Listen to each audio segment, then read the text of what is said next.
welcome. Thank you. We got hard questions for you. All right, you can ask me some hard Well, questions. not that hard.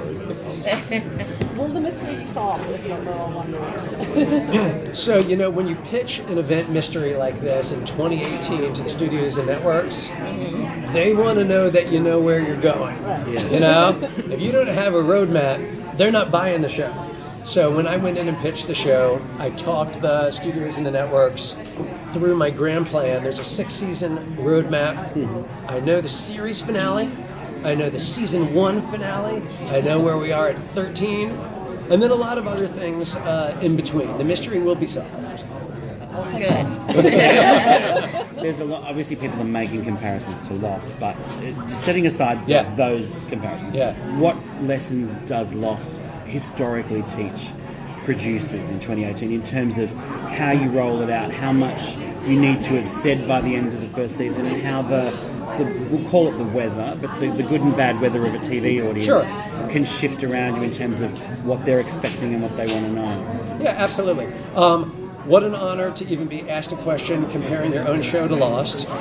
So thank you for that. Lost is a huge inspiration for this show, but so are relationship dramas like This Is Us on NBC, which we will be sharing the week with. You know, the thing about our show that will allow itself to sustain as an event mystery is that there are 3 storytelling buckets in Manifest. It's an event mystery, yes, about a missing airplane. It's also fundamentally a relationship drama about a family that was torn apart and has been brought back together again.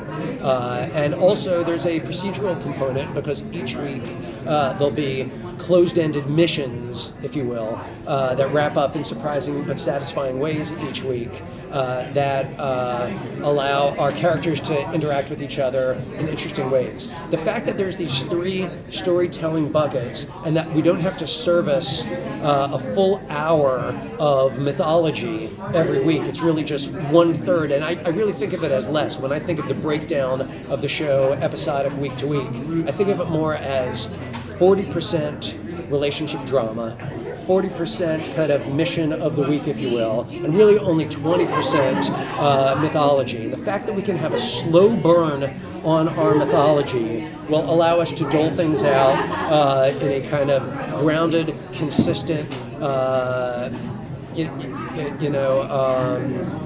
way that I think will allow us not to burn through too much story too fast, allow us to be kind of very logical and organized on our storyboard, avoid, some mythology-based problems that often occur in which you've set up so much so quickly that it's challenging to service it all and to find new places, to go. So my roadmap is laid out in a way that I think the audience will find still to be a lot and incredibly satisfying, but will dole out in a way that is parsed over time such that we don't box ourselves into any storytelling corners.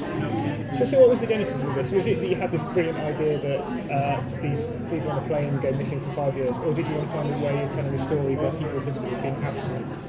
So it was actually more about the human drama of people who've been missing.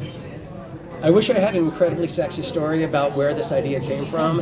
The truth of the matter is, I have a story, it's just the opposite of a sexy one, because I thought of it driving in a minivan with my family halfway between LA and the Grand Canyon, and that was 10 years ago, by the way. I've been sitting on this idea for 10 years. I was just an out-of-work TV writer trying to think of a big idea that would be incredibly tantalizing, but also incredibly emotional. I was with my family, I have 4 kids, and my wife and I were just kind of pushing through, the freeway and just trying to keep everybody from, not beating each other up and not throwing up. And just that regular, grounded family stuff of a family vacation, all of a sudden it hit me with a ton of bricks.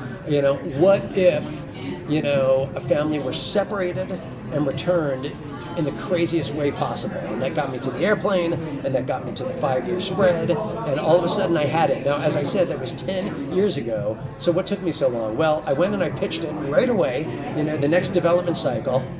Nobody was interested, and I just put it on the shelf. Then the years went by, Then Malaysian Airlines happened, and all of a sudden there was a real missing airplane.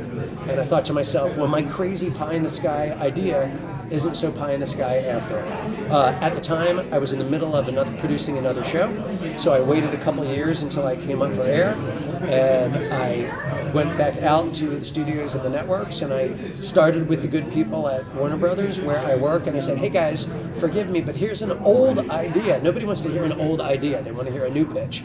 But I said, I still think this is a good idea, and God bless them, my Warner Brothers executives, they said, yeah, that's pretty good.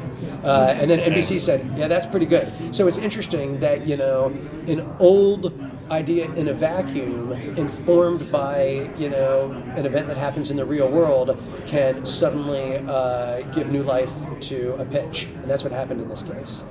How many scripts are you for this first season? Okay, so as we're having this conversation, we're in the middle of July.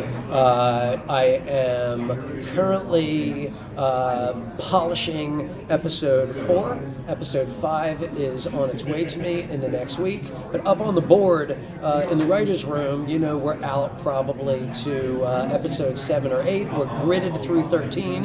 And again, broad strokes. You know, we know where we're going. So, but I'm in the weeds right now on episode 3 because we're going to start filming that one next week. Okay, is there something in these first few episodes that you cannot wait, a moment that you cannot wait for the fans to see, that you want to tell people, be sure and be there? What's that moment? Wow. Well, I don't know that I want to talk about it in specific detail, but I will say this. Just tell us where Yeah, it is. yeah, sure.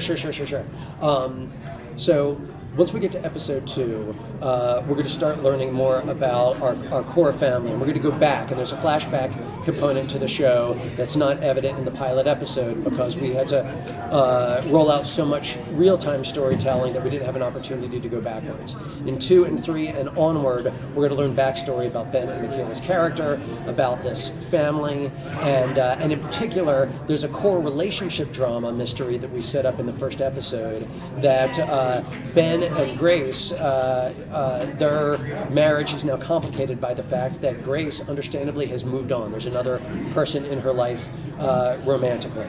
And we set that up by the end of the first episode. Her daughter, Olive, knows about it and says to her mom at the end of the episode, what are you going to do?